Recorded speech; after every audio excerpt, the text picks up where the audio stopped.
Good evening, everybody, and welcome to tonight's webinar entitled Supporting the Football Player. My name is Diego Valdez. I'm the director at the Sports Business Institute Barcelona, and it is my great pleasure to introduce tonight's webinar, which we are running in partnership with Leadership Women Football. This webinar is part of a series entitled Leadership Football Series, where we talk about inclusion and equality in the football industry. We are very proud to be the academic partners of Leadership Women Football, and our special guests tonight are Taís, Cotta, Masar, and Xavi Bové, who will be moderating our session. And at this point, I will turn it over to Reyes, CEO of Leadership Women Football, who will make a formal introduction of our panelists tonight. So Reyes, it's a real pleasure to have you here tonight. Over to you. Thank you, Diego. Good evening to everyone. Thank you. It's a pleasure to have our second webinar, Leadership Football Series, in partnership with SBI. Today we have an important topic. Also, first, congratulations to Australia and New Zealand for the next Women's Football World Cup. This is like a football contest, but we are on live. So it's a very important topic inside the women's football.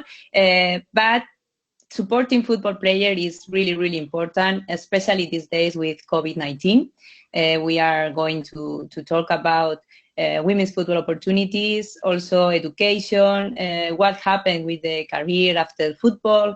We are going to talk about maternity, and also the importance of a position in a club, such a player support specialist is very new in some countries. So I think the topic is huge and very important for today. To talk about these points, I would like to say first, thank you to our three speakers and welcome to our webinar. Masar, Taís, Cotta, and Xavi Bové as our moderator. Let me introduce a bit our speakers. Masar is a retired professional football player. For the last 10 years, she has had the honor of playing for some of the best clubs in the world. Wolfsburg, 2 times Bundesliga champions, 2 times Bundesliga Cup winner, and so on. PSG, Rosengård in Sweden, also she played in Norway, and she also had the honor of representing her country, USA. Now Ella is pursuing her post-career with coaching. She has also the UEFA B license and trying to help others. She's a co-founder of Doyenne Sports. It's an agency searching opportunities for female players.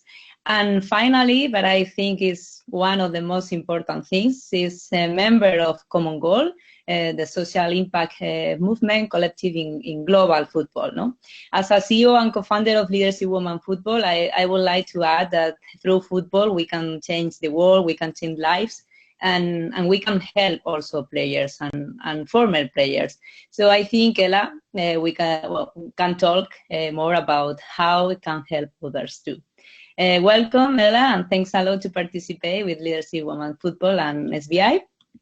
Taís, Cotta. Taís is originally from Belo Horizonte, from Brazil, and she was born with the passion for football. She played football since kindergarten through high school, and she played with players such as Cici and Brandy Chansey. After she decided to stop playing competitive football, she immersed herself in the backstage of the sports, having volunteer experiences in events such as 2014 World Cup and 2016 Summer Olympic Games, both in Brazil, and had previously graduated in general business and finance. But in order to keep feeding her passion for the sport, she also got the MBA and Master in Sport Business at the University of Central Florida. Since then, she has been working at the Orlando Pride as an international player support specialist. And finally, I'm also very happy to say that she's one of our mentees in the Leadership Women Football Mentoring Program, the first edition. So we are so proud of you and happy to join us. Welcome also, Taís. And obrigada.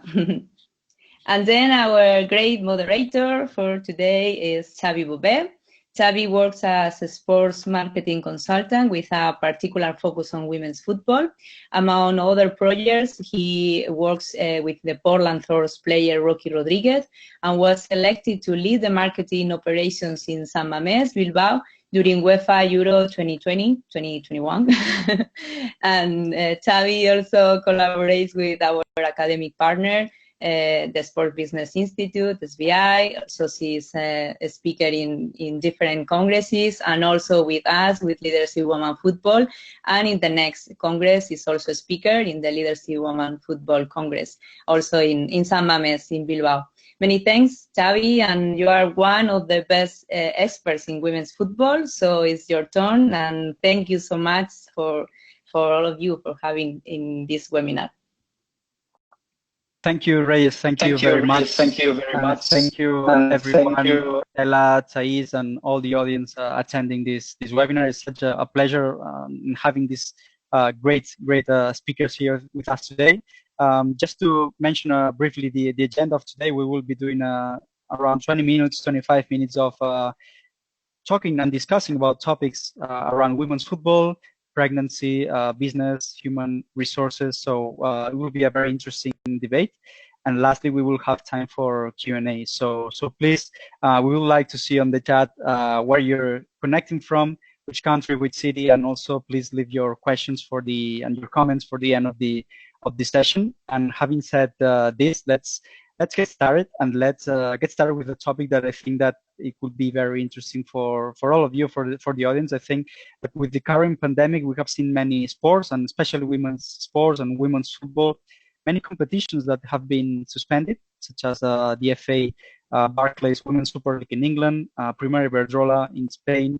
Taís, Ella, how do you think that since this webinar is focusing on supporting the football player, how do you think the pandemic has affected the players in this sense? Taís, you can start. You're directly involved with the players these days, so you go first. Sure. Well, I think a lot, it also includes not only the athletes, but us in general. But I feel like the main aspect of all that is the mental part. I feel like it's really important with quarantine, not being able to go outside, not being able to play the sport you love, do properly your work. So I feel like it's the mentally, also the fitness, and the healthy part. So like trying to stay fit, since you can't go outside, but then you need to try to adapt to an inside program. And I feel like the main thing also with those leagues canceling, it's to know, like, can you actually play somewhere? So like if you are in one of those countries that the league is canceled, I want to try to go somewhere. Is that even somewhere that you can be playing? And also the hard part, which goes to the mental, is we know that athletes have a limited time of playing. So it's that thing of like, well, your league got canceled. It's one less year that you have to play, and with the Olympics approaching, another thing too, if you don't have, a season or a time to keep practicing and keep playing competitive and growing your game, you have the Olympics approaching. So I feel like those are some of the main points. That's very interesting, because in the end, if players didn't know when their competition could come back, and it comes down to mental strength. And how about you, Ella? Because you retired recently. You were playing for Wolfsburg, and how do you think that maybe you would have experienced this situation, and how do you think it has affected the football players? I mean, I'm very lucky that I retired last year, to be fair. There's so many different aspects. I agree with Taís. I think it's not only the players that are affected, but everyone around. I mean, my partner, Babette Peter, we were in Madrid when all this happened, and you go from Tacon, who has this great story of coming up, and now with 4 months without playing, now they go into Real Madrid, and you don't get this goodbye to some players, and it's a really interesting time.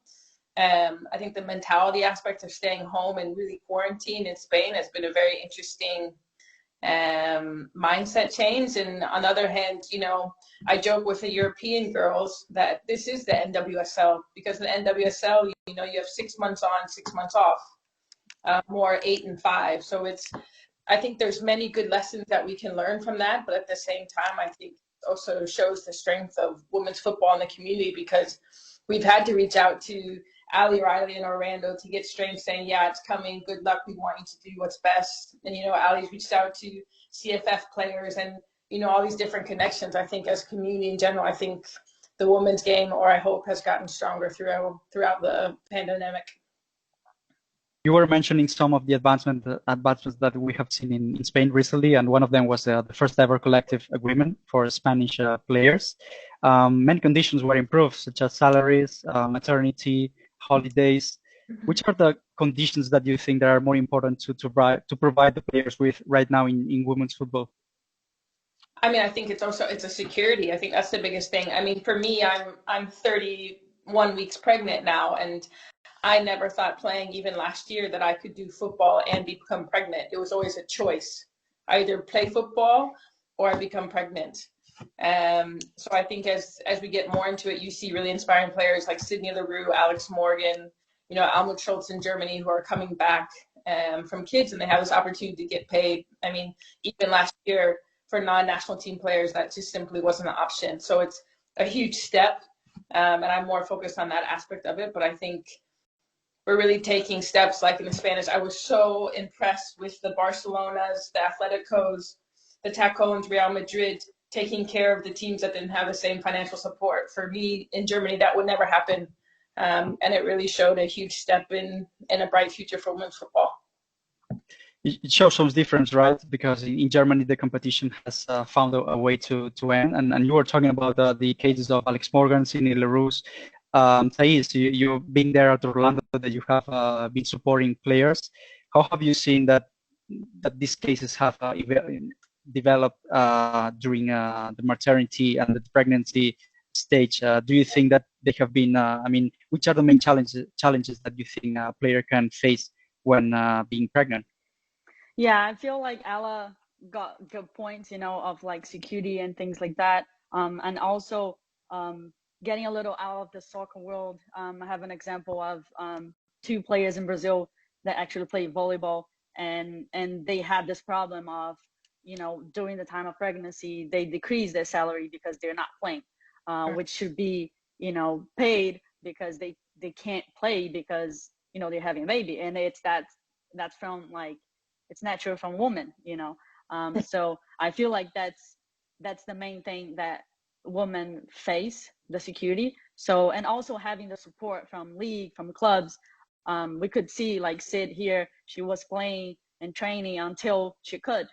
So that was really inspiring. I remember the photo of her practicing went all over the world, of everyone being inspired by her, you know, still practicing until she couldn't, you know. So I feel like it's important also for the mental part, for them to see they're, you know, they're part of the team, and also the support that they get out of the field as well. Your position, Taís, can sound very new for many people. International player support specialist, we don't see that many often. How is your day-to-day like? What is this position dedicated for? Yeah, honestly, even I didn't know at first what, like, specifically what I was doing. I was just there to help everyone. And then when I went to England last year, I could learn a little bit about player care, about player support.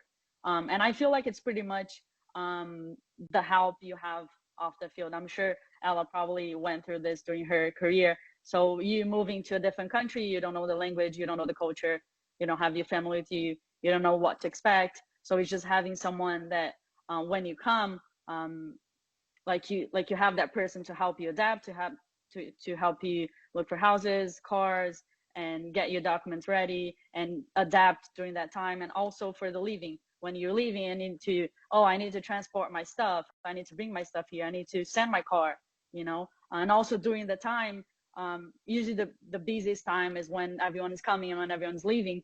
But then during that time, the things that I can't control, that I just react to it. So I always say there's the proactive and the reactive. So proactive is me having everything planned for when someone come and I know which steps to take. And then the reactive of like, oh, something happened in the apartment, like the Wi-Fi is not working, this is not working, I need a document, I lost my passport, I did this. So anything related to that, helping, because it kind of simulates to what I went through in college. I came from Brazil. I never had been away from my family, and all of a sudden I had to like wash my clothes, I had to cook and get my driver's license and figure out. So if I had someone to help me and tell me what to do as well, that would be great. So I feel like it's that, you know, and also giving the players like the human, they're humans, they're people like everyone, and they have the needs like everyone else.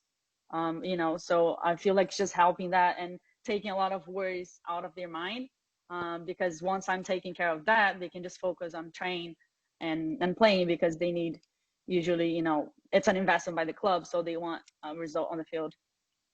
I mean, Definitely. where were you in my career? I couldn't beat you. Right?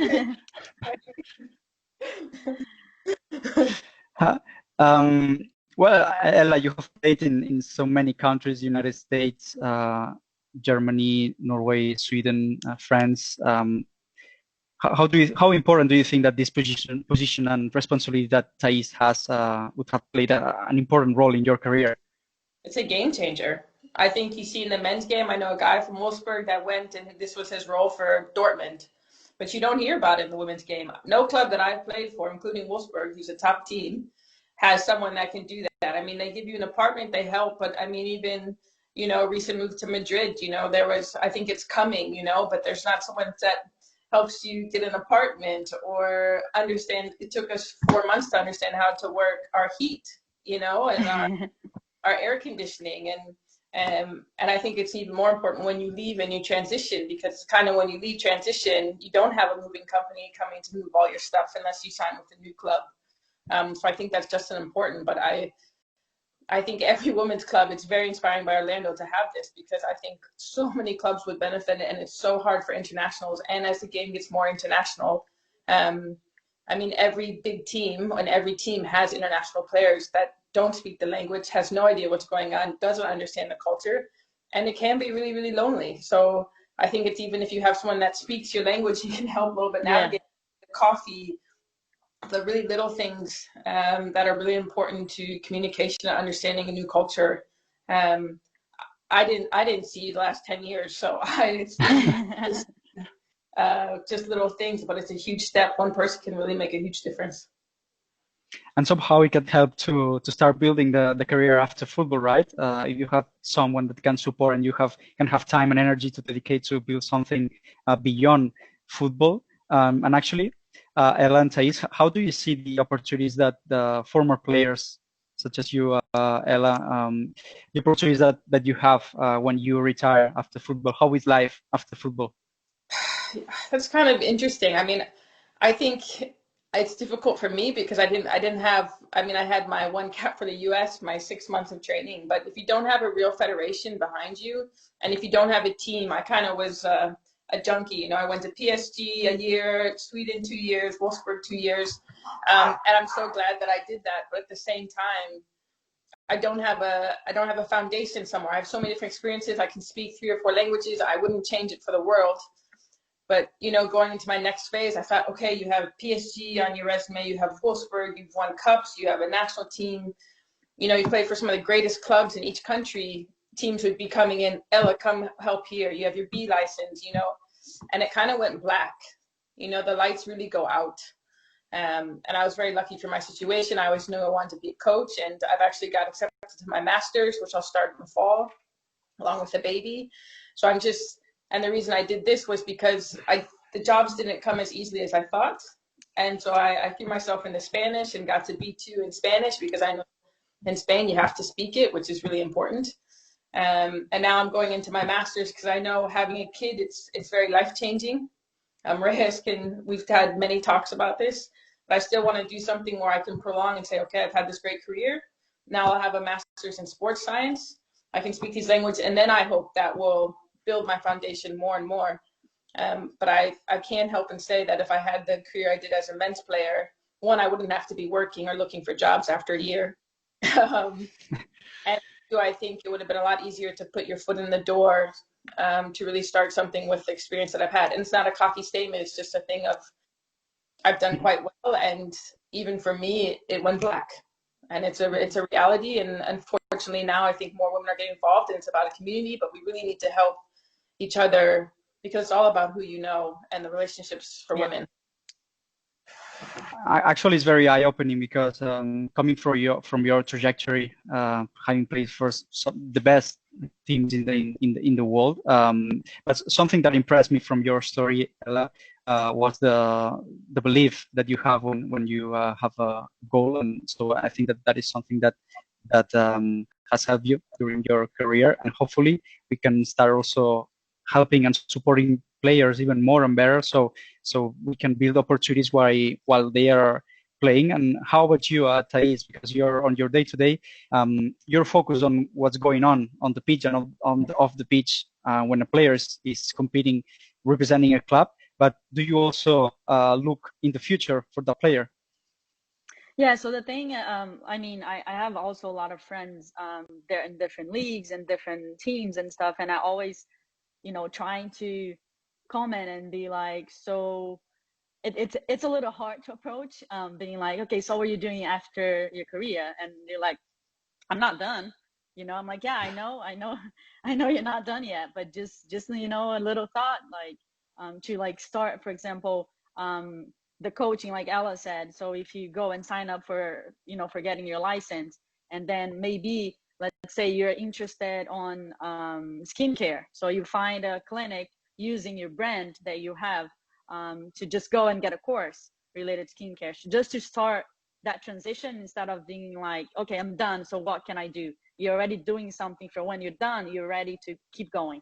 So like, if you're in a national team, just speak to the federation or something, be like, can I shadow you for a day and see how things are in the backstage? I did a lot of shadowing when I was in my master's, to just see how things go. Also, sometimes you get to, okay, I was playing, but what do I want to do after? Sometimes you don't know, because you're just playing the whole time and never thought about it. So maybe if you want to stay in the sports area, you go and shadow and talk to people and try to find out what you like.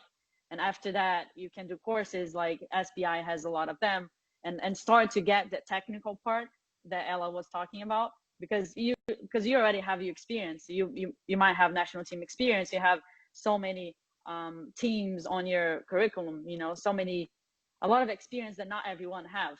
You know how a player thinks, how games, how to see the game and things like that. So me, for example, I never played professional soccer, so I don't have the same vision that Ella has.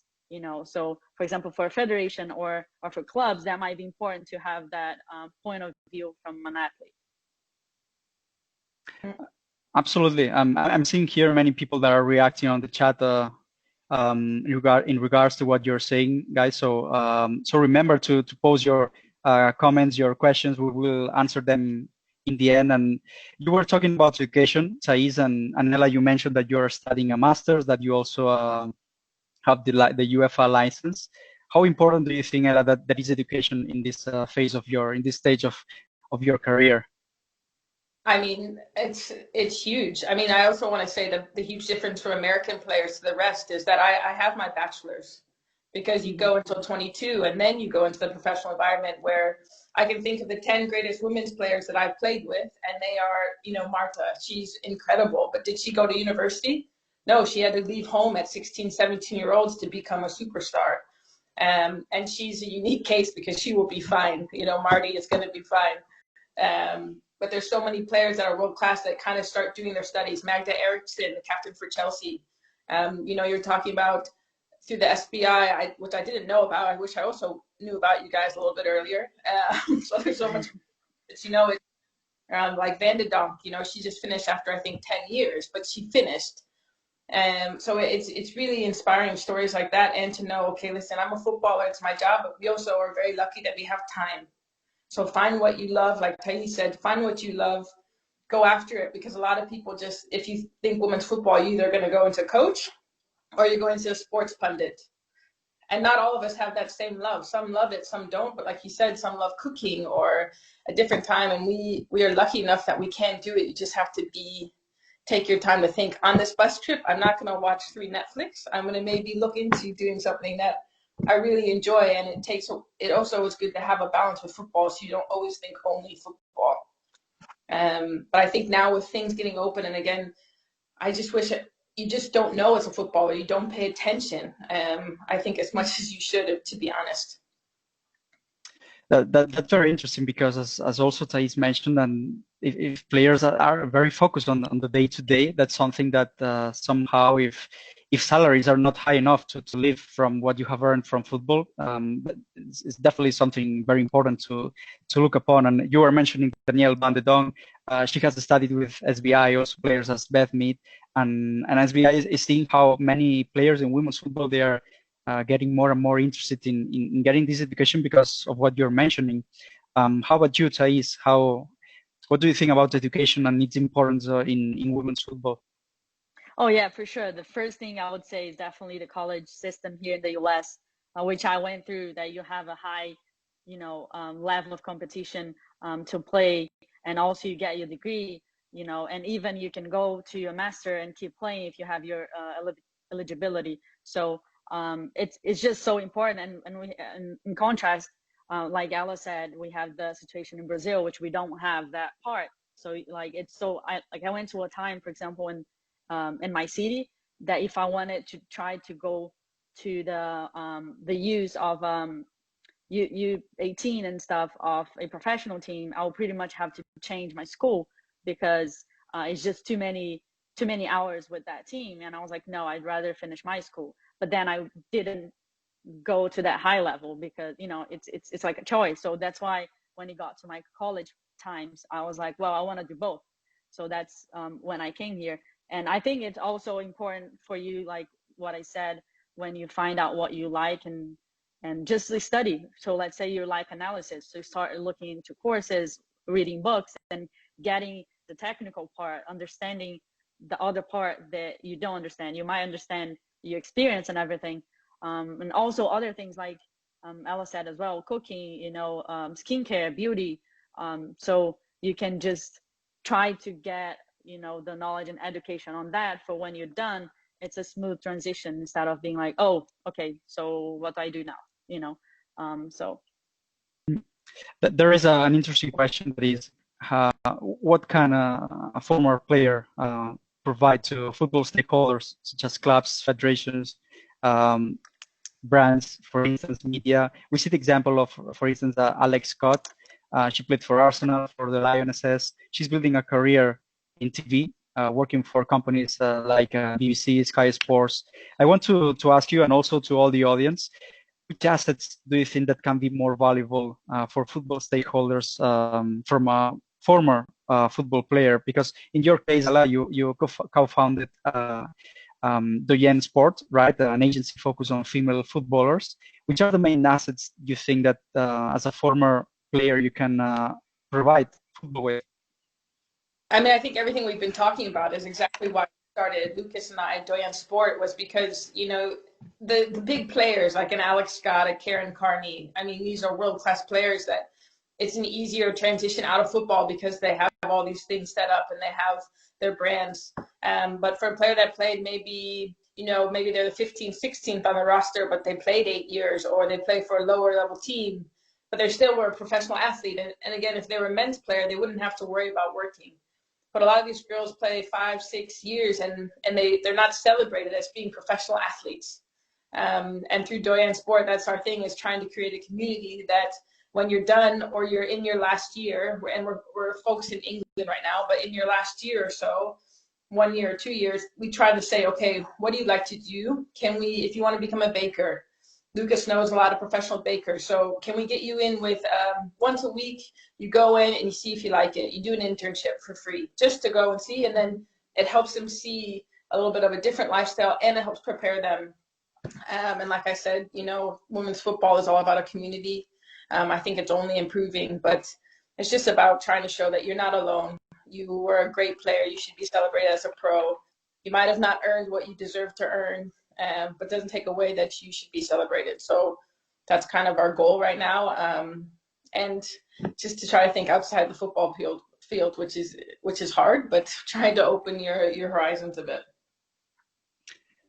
Great, that's brilliant, because I think that the soft skills that you mentioned, because of having had the career that you have had, I think that they are unique, and somehow it's as you say, connecting those skills and those abilities to the place that they can have a passion. Um, Thais, in your case, you work as well every day with players. Which assets do you think that they can provide to clubs, to federations? Because we are seeing now many players becoming, for instance, head of women's football at big organizations. They can provide a lot of expertise of the game. What do you think that they can offer in terms of assets to these stakeholders? Yeah, I think in those cases, for example, as well, I mentioned before, is just your experience to know the game, to know how things work in there, because you've been there. So to know, to bring that locker room experience and locker room relationship, you know, with staff, with others. So you know what you wanted and what you expected at the time. So you might be a good asset for that federation, or, you know, for any other competition that want to know how to do things and what's best for players and what's best for staff. So I think that's important. Also, for example, in TVs, you know the game, you know the techniques, it's easier for you, and it's good for the TV to bring you because you have that knowledge. And also during the time, like building your brand, like Ella said, of course you have the big ones that already have their brand, like their walking brand, but you also, if you're not that big one, you then need to start building your brand so it can be more valuable for other companies, and also for when you retire. Brands seem to generate these revenues that can complement salaries. Actually, in the latest report from FIF Pro, I think the average net salary of a football player playing for the national team was the club salary was about 4,000 euros per month. Obviously, this is not enough to continue. You cannot retire after football. So, what do you think, guys, about marketing? Do you think that players care enough working on their brand to generate more opportunities from a commercial perspective? Do you think that they care enough about branding so they can have more possibilities and resources when they retire? I read the FIFA report as well, and I'm interested if this number is before taxes or after, because if it's important. Then I will be very impressed with how much the women's game has grown in 3 to 5 years, because, you know, I wasn't earning that type of money, to be very honest, until my last 2 years. And that doesn't include bonuses, but this is playing for a top team. That was when I could start saving, was when I come to Wolfsburg. So I'm very interested, and if it's so, then after taxes, I'm like, wow, this game, I should play another 5 years. But yeah, with that being said, I think now, the day and age, with Instagram, with Twitter, you can take something and you can really make it your thing. I mean, look at Lika Martens. You know, I played with her in Rosengard. She had 3,000 fans, and then she goes to Euros, and now she's a $1 million superstar. I mean, it's such an inspiring story. And okay, she had football to help build her brand, but her marketing and team has really built her up into a superstar. And I think you have this platform for such a short time, but nowadays you can get paid for Instagram, you can get paid for YouTube, and there's so different avenues that make these girls' stories so individual, so unique, because we've kind of had the hard way to grow, that you can make an incredible documentary or movie off of their story, and then you could also help them show. I mean, there's singers, there's dancers, there's doctors, there's nurses. I mean, it's really incredible if you put the scope together, what these girls have gone through. And actually, there are more and more documentaries about behind-the-scenes content of women's football teams as well. How about in Portland, in the US, Taís? Do you think that players are starting to care more about their brand? And actually, I think that now that NWSL is growing, well, in the recent years, it has grown more. Do you think that maybe the culture of sports marketing is being translated into women's football, and players are being as well to work more on their image? Yeah, I think, of course, with the growth of women's soccer in general, it just grows everything, grows the players and everyone, you know, after the World Cup, and having being part of big leagues, they're attractive, like big companies and things like that. Of course, is good for you, but also, like Ella said, social media, I feel like it's so big, and players need to understand also that you need to be so careful of what you post there and like to build your brand, and also understanding that, for example, if a company pays for your post, you need to hold that price and not mix with other things. So if you receive a $20 shirt and then you post, hey, I received this, and then you have a company paying $100 for the same post that you did for a $20 shirt. So I think this type of things of being like professional and having a standard and following that, I think it's great, because it's just starting to build your brand from that and make it all professional. And then that's when you attract, of course, also connecting yourself to brands, companies that relate to you. I think it's important to help build your brand as well. And in your case, Ella, that you have played for many different clubs and countries, how have you experienced this evolution of the business in women's football? Yeah, I mean, like I said, I wish I was 5 years younger, because I think my financial status would really turn. But I mean, I think it's inspiring. I mean, we joke with the older players, like these young kids that are coming up, they have no idea, one, what we went through, and two, it's cool to see them be superstars. I mean, you see these young women that can really show who they are, what they are, and you have now companies coming in and say, let me run your media, let me run your Instagram, and that's usually only in the men's case. So I think it's interesting, maybe more for a coach, on how to deal with these superstars and knowing it's not just football players anymore. That's how I think as a coach side. But on the other side, it's really inspiring to see how much the game has grown. I mean, you see Becky Sauber now for Adidas commercials. You see Nika for Lay's and Nissan. Nike, you're seeing Arsenal come in with Vitama in their jersey launch. I mean, these are the massive clubs. You see Real Madrid having a women's team. I mean, Barcelona, it's really in the last 2 or 3 years has really come off to be a time where, all right, my daughter or son, he's gonna or she's gonna be able to earn something that she can really be inspired, and not say my favorite player is Messi or Ronaldo. It's this player, because it's changing into a world's game. We see brands as Budweiser, Visa, Procter & Gamble, Secret, Taís, and many of these brands are landing in the NWSL. What do you think that brands look for in women's football? What are the benefits that women's football can provide brands with in order to say, I'm going to invest, and I'm going to, for instance, with Ada Hegerberg, Nike, they closed the deal for 10 years. So it's a huge deal, historic. Why do you think brands are getting interested in women's football? I feel like one thing pulls another. So, for example, when we got the big buzz of the 2019 World Cup, I think at the same time that gives that buzz for the soccer, it brings all the fans. Some people get excited and they didn't even know about it, so they're inserted in that, and then with that, all the players brand go up too, because everyone know them now. So, and then you see all those numbers that we got from France of like stadiums and broadcasts and all that stuff. And I mean, a lot of companies like numbers, right? So seeing that and being able to show that to brands, I feel like that makes things way easier. So for example, before all that buzz, it's that thing, companies are not going to want to invest if they don't know what they're going to, if they don't know audience. But then you won't have all that if you don't have the investment. So it's that thing. So once we got the buzz and got the numbers, I think that can attract a lot of companies. Just to go off the numbers thing real quick, sorry to interrupt, but I mean, England playing, no, it was the final, USA versus Holland. 88, okay, it's a small country, to be fair, 88% of the country watched that final game, a women's football, more than a men's game. 88% of the country. So it's like Taís said, when you go into a company, numbers don't lie, and the numbers for women's football, they might have been like this, but now they're just staggering. It's a synergy effect, and each tournament, each thing gets a little bit bigger. I think the Euros in England is going to be huge. Then you see the World Cup now, and it's finally getting the recognition that we thought it should have got maybe 10, 15 years ago.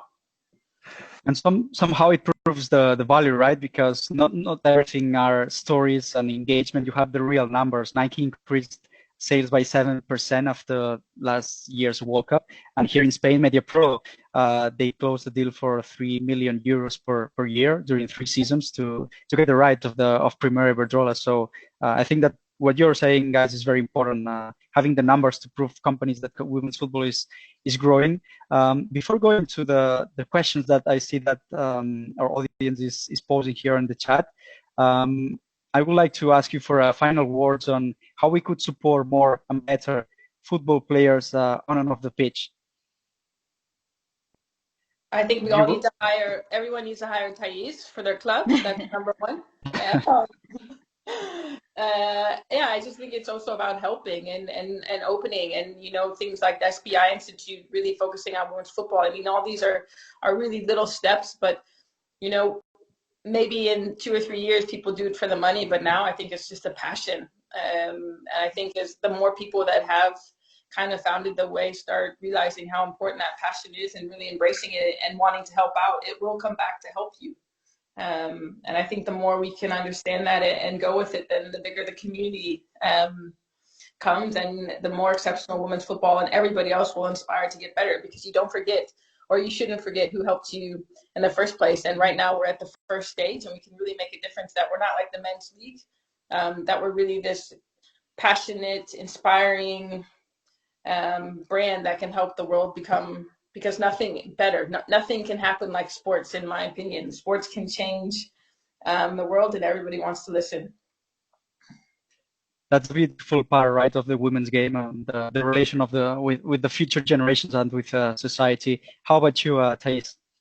Yeah, I think it's an important thing in what Ella said about, you know, getting the passion. A lot of people involved in the women's soccer do it for the love of the women's soccer. Yeah. So I think always, for example, I used to talk about, you know, that thing of investing, that I said, oh, they're not gonna invest because like you don't have the numbers, but then numbers won't come because the investment doesn't come. Someone needs to say, okay, I'm doing it because I believe in this, and let's see what the future is gonna bring me, you know, and then it's gonna come for you, you know. So it's gonna get you know, good things in the end. But I also think it's pretty important for the players with all this going on, you know, brands coming and international players and all those teams, also the support of players off the field, to just, you know, consider them as humans, not just athletes, to just need to go there and perform.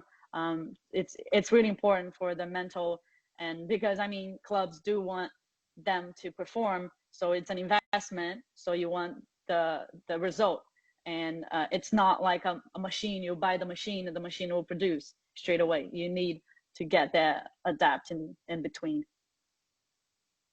Brilliant. Thank you for your words, and Taís' final words, Taís and Ella. We have here some questions, for instance, from Santi Wilder. He says, do any clubs share support specialists between the men and women's teams? And if not, is that something that could happen in the future? I think in the NWSL they're a step ahead of this, because at Houston Dash we did stuff with the men's team. I know Orlando is really huge with creating the facilities that they have for the women's team.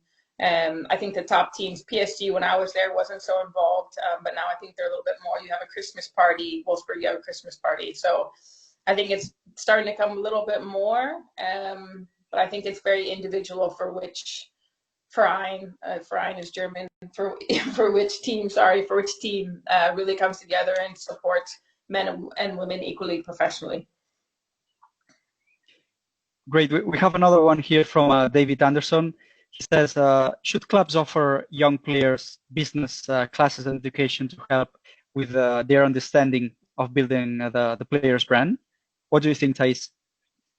I think I don't know about clubs.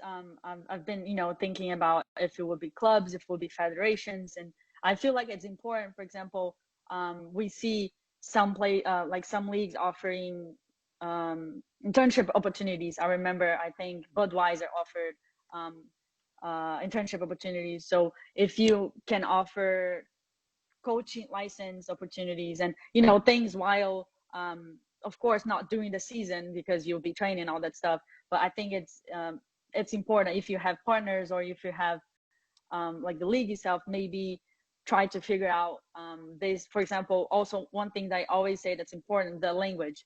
Some players will come to the club, not give a lot of effort to learn the language. I mean, it's a great opportunity. Like if you've been in 5 different countries, you can know 5 different languages, and that's amazing, because the best way to learn a language is to be in the country.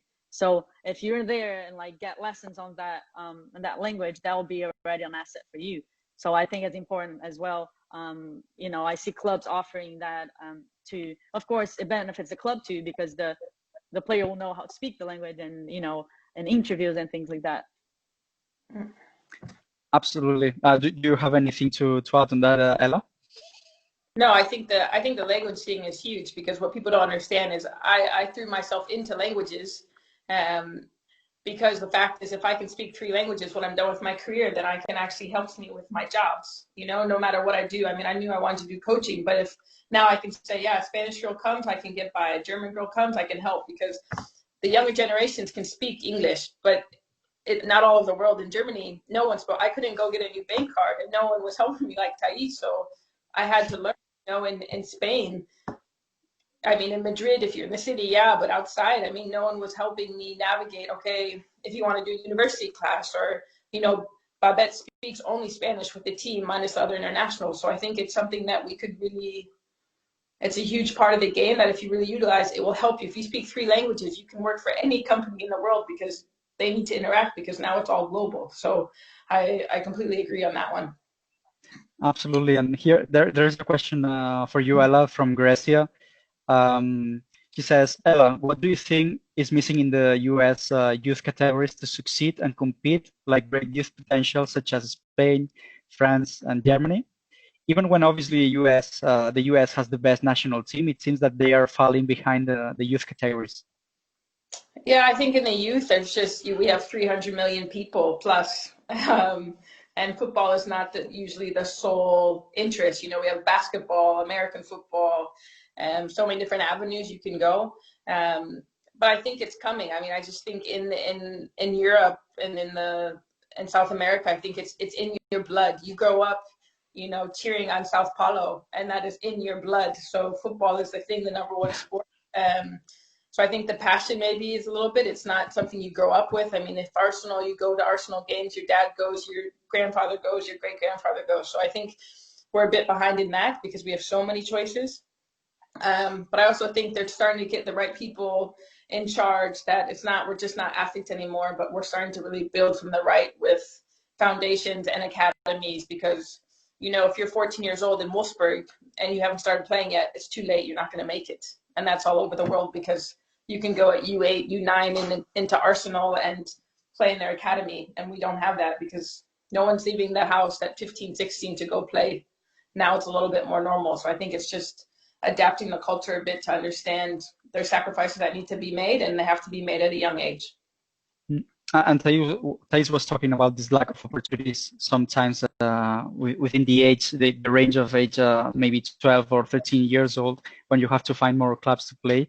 And here we have a question that I think that Taís, this one could be more for you, because Itza Luna, he or she says, should the women's and men's teams be managed separately or as one? And since Orlando, they have the men's and the women's team, what do you think? What is your opinion regarding a club having both teams? Sometimes they have different structures or the same structure.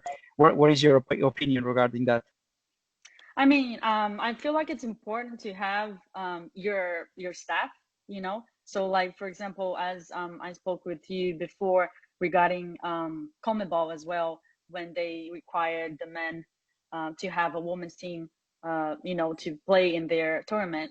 I think it's so important, because you have, as a requirement, you have to have your own staff, because sometimes they'll just be like, okay, you have the men's staff and the men can do women. But I mean, it's so hard to do like 2 teams like that, you know. So I think it's important, because you will have people working and doing, like, I am a player for the Orlando Pride, you know. So my objective, I care, and everything I do is for the women, you know. So it's important to have those professionals focused on that. Of course, you can have, you know, a team that will have the 2 branches and things like that, and it it's great to have them connected and everything, but I also think it's important to have your own staff, your own area and things like that for the growth of your team. We will take a final question from Vicky Conde. This is maybe a little bit long one, but I think that what he refers is to the sometimes he says that the positions as the one you have as a player support specialist, Taís, he says sometimes it's not, most of the times these positions are not paid. They don't dedicate salaries for this kind of positions. And he says that in Spain, maybe there is a big focus on coaches and players, but not on building this 360 support on players. What could be the solution to bridge this gap? Because most of the times, obviously, clubs don't have enough resources even to sign the players they would want to, and then they also need this kind of specialists to provide the players the support that they need. What kind of solutions do you think that clubs could come up with to solve this problem? I mean, I feel like it's coming with the growth of the game. So like we said, the companies are coming, the audience is coming, the investment's coming, and then you just grow everything. The good players are coming. So, and then you see this necessity. So it gets to a point that, okay, I'm going to do an investment on a big investment. For example, when I went to London for the conference, I spoke a lot with, Man City, with Chelsea.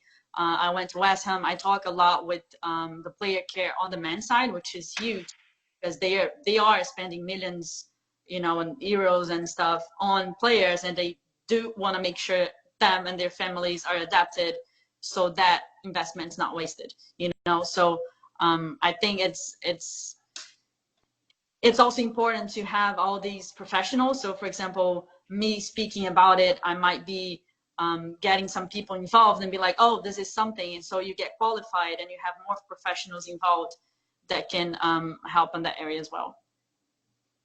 Any final thoughts on this, Ella, before we wrap up? I think the one before with the men and women, I think I agree with Taís completely with that it needs to have their own staff. You have 10 men's staff, then you should have at least 8 women's staff. But I also believe that there's a history. For example, when I played at PSG, it was the first year in 2011 that they started to put 5 million euros each year into the team.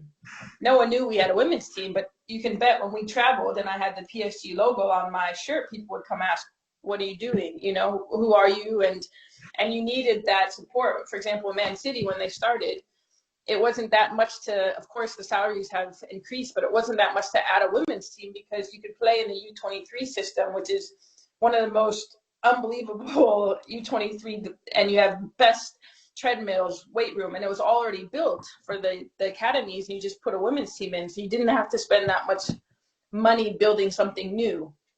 And then you had the fan support because everyone, like I said, it's not just the passion, it's in your blood from the team that you support. So I think it's very tricky. I think the women should have equal rights, and I think it's unbelievable. But I also think that the men's game is in history. It's been here so long.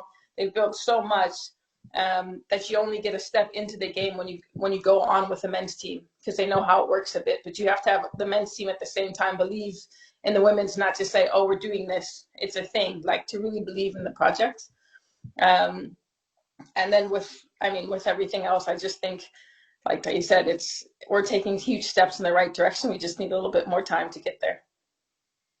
Brilliant. Thank you very much, Ella, Taís, for your contribution, your participation. I think that it has been very interesting because we have touched upon many topics that in the end come down to the same path of providing a better support to players from your different roles at Orlando, and also now Ella being a coach, and also with your agency, Doyenne Sports. So thank you for your time. I think that the audience has appreciated a lot of your insights. I will pass on now the microphone to Reyes and Diego to wrap up. But again, it's been a pleasure, and thank you for your interesting insights.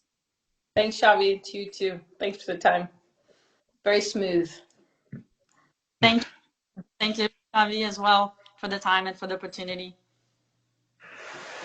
Thank you very much. Thank you, Xavi. It has been a very interesting conversation, and I think it's very important to take care of the football player male or women, and is the big asset of a club, no? And also for agents, clubs, institutions, for all players to take care of her and his own education. And it's also a job, no? It's a part of the journey of the professionalization of women's football.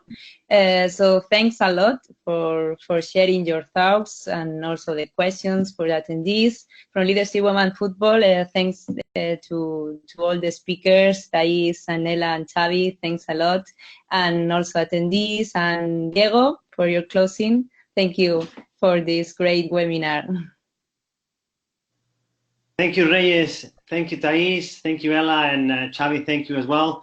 It's been a fascinating conversation. I'll echo some of the points that Reyes has made. From our standpoint at SBI, we actually work with a lot of professional footballers that do courses with us while they're playing, and one of the advantages of doing it with us is the flexible opportunity that they do this online.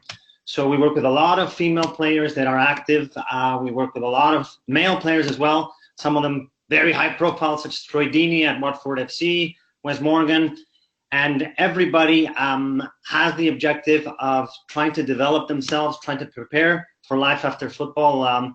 And the more that organizations such as clubs, federations, associations, and the wonderful work that Leadership Women Football does, for example, the more the organizations add to the industry, the better will be for players as a whole. So we're very happy to see the results of players, particularly that do our courses, because one of the things that they say to us is that it re-engages them to education. We have some short courses that allows them to come on and do it in a couple months, and then they can go on another path. It doesn't need to be the business of football, as you guys were saying. They could go on and start studying something else on trades or something that will redirect them into a different path.